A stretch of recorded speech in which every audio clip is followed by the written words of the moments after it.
the best shape. If you gave me a magic stick and say, okay, build your body the way you want it to be faster, I would build a skinny upper body, even if it's not cool for, beach, Instagram, and show and so on, Instagram. So skinny upper body, very strong, but not big core muscles, and very strong, but not big thigh and posterior chain muscles, and very stiff soleus and ankle muscles.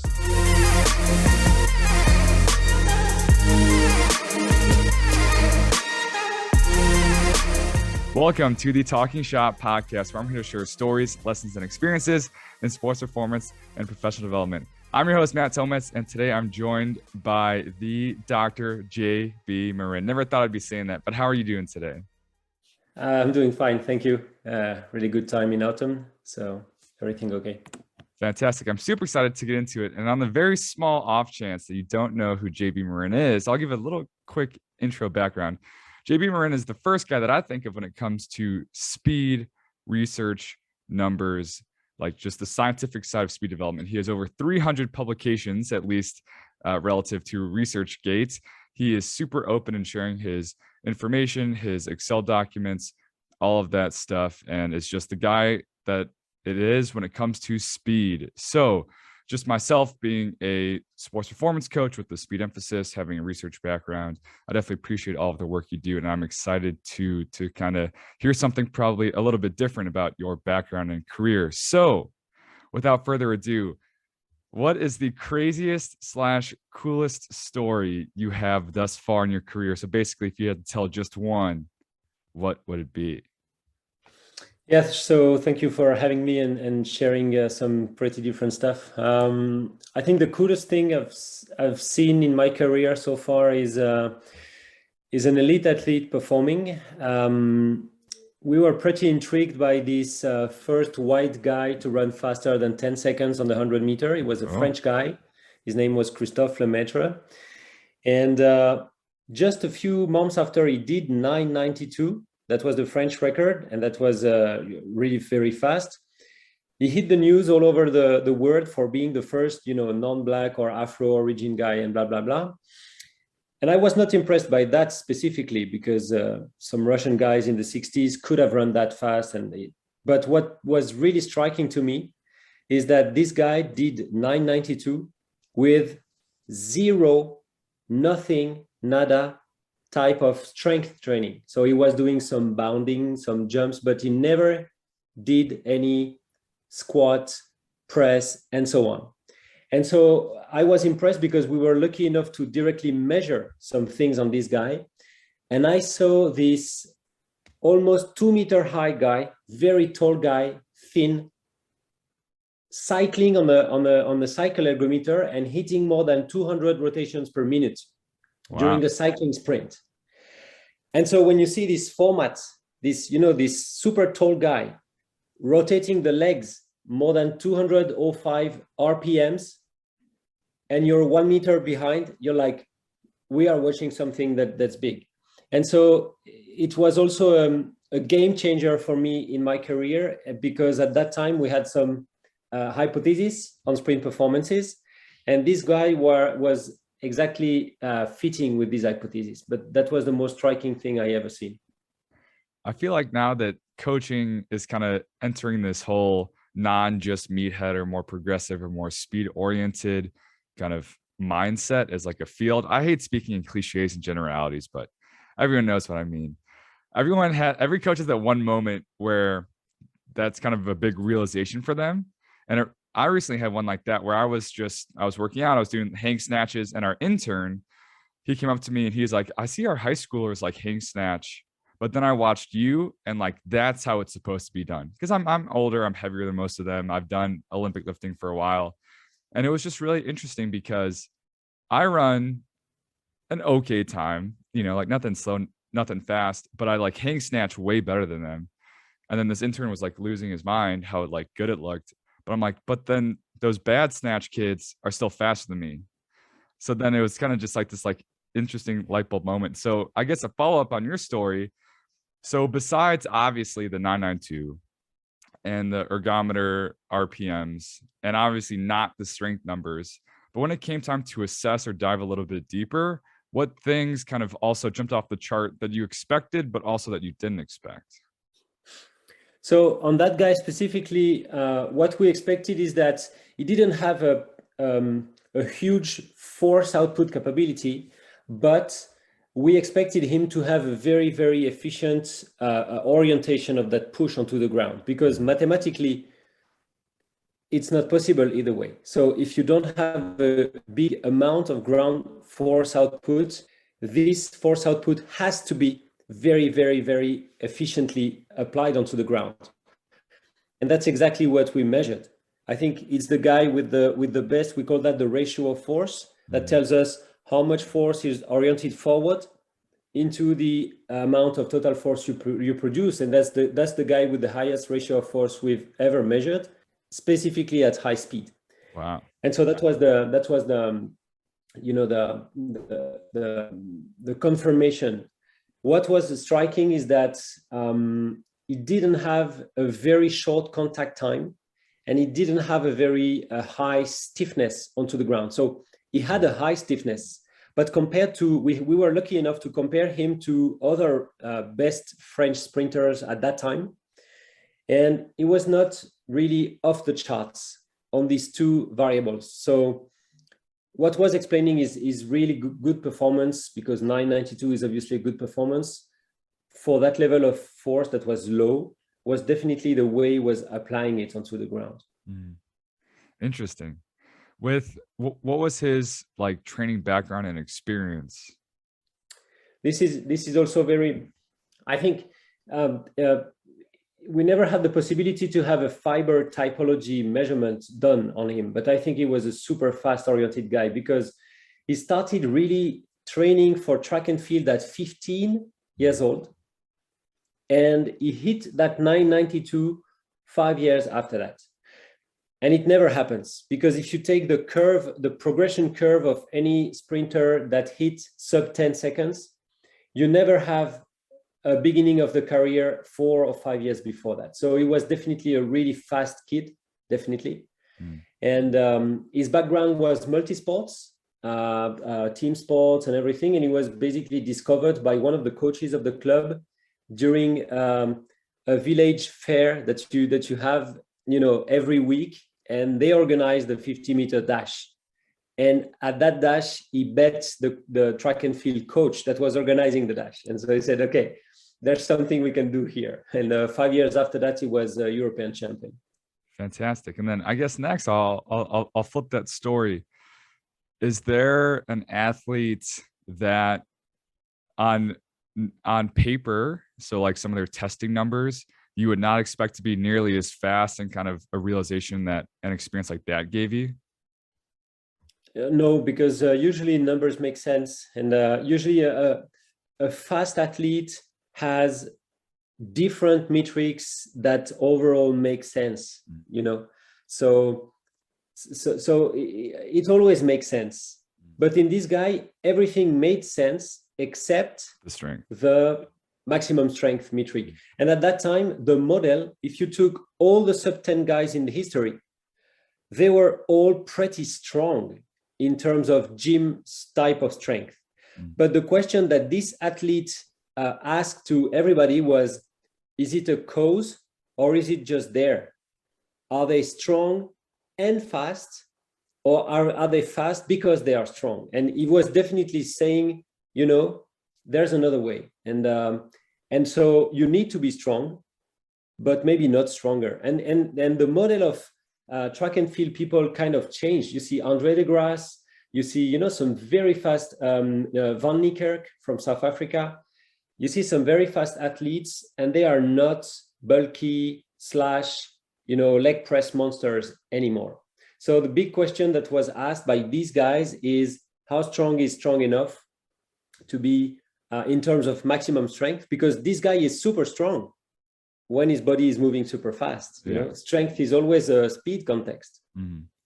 Definitely. If the end goal is speed, you have to ask about strength relative to speed. But not to go down this rabbit hole, but what is strong enough in your experience?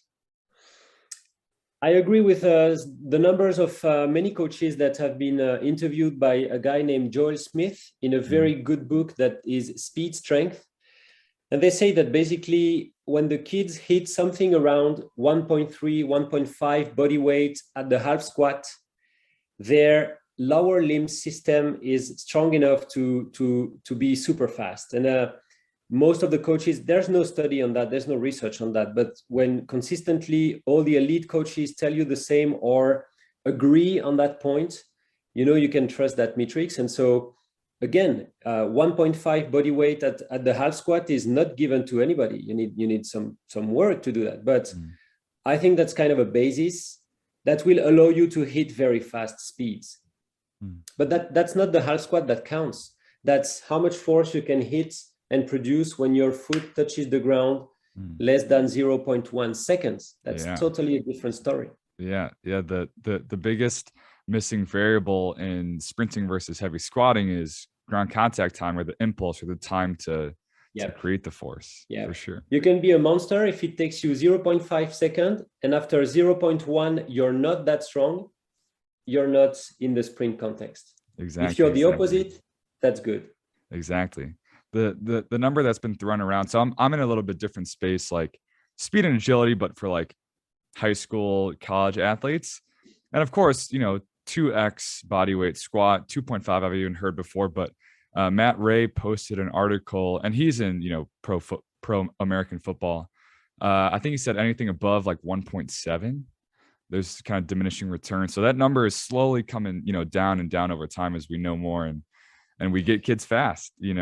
Yeah, I don't know if there's a direct diminishing return in terms of strength. I mean, being stronger is always good. I mean, why not? When you get old, it's okay if you're stronger because you will be strong older.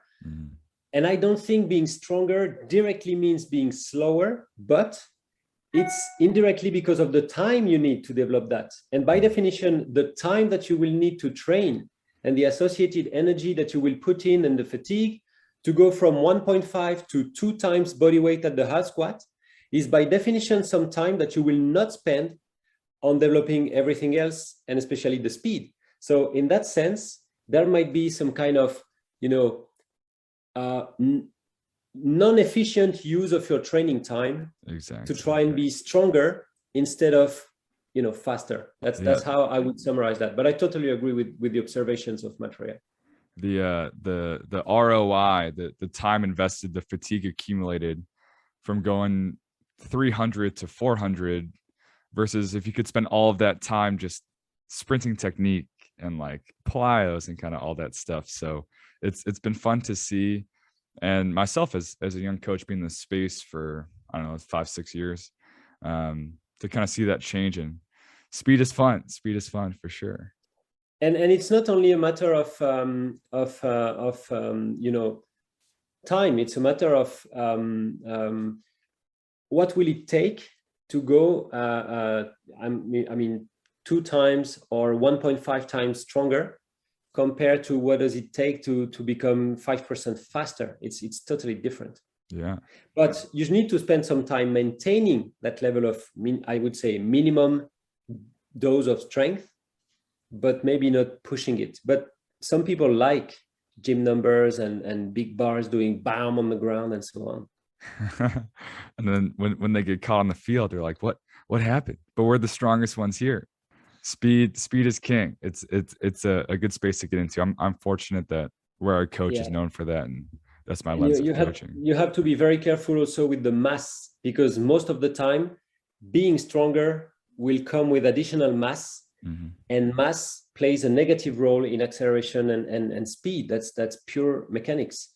If all things equal, your body is 2, 5, 10 pounds or kilograms lighter, you're going to go faster. So in baseball, because I was a college baseball player, there's a phrase, mass is gas. So you can put more mass and energy behind the ball. You can throw harder, but only to a certain point. Like there's some players that get in better shape, throw away harder. Some players lose weight and they lose all their velocity. Just their mechanics of just having the different weight distributions and stuff. So is there ever a case where putting on a little bit of weight helps sprinters? I would say yes if it's lean mass, you know, because mass is gas, but fat doesn't fly. You need to remember also this one, because most of the time, you know. So I would say yes if it's lean mass, and if it's lean mass in the motor, in the propulsion muscles, not in the biceps, not in the triceps. You know. So I would say yes, it's useful sometime, but again, you can put on some strength with limiting the hypertrophy and the mass, the gain in mass. So you can monitor and control that.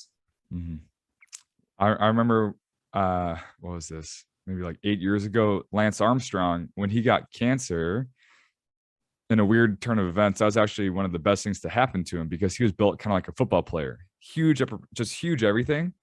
And then he lost all of the weight and the muscle, and then he rebuilt himself back up, basically with a way smaller upper body. So it's just really interesting to kind of hear that story in his like autobiography. To me, the best shape, if you gave me a magic stick and say, okay, build your body the way you want it to be faster, I would build a skinny upper body, even if it's not cool for, you know, beach, Instagram, and show and so on, and Instagram. So skinny upper body, very strong, but not big core muscles and pelvis muscles, and very strong, but not big thigh and posterior chain muscles, and very stiff soleus and ankle muscles. And I would go with that. That's going to be a pretty fast animal. How many athletes have you come across in your lifetime that fit that exactly?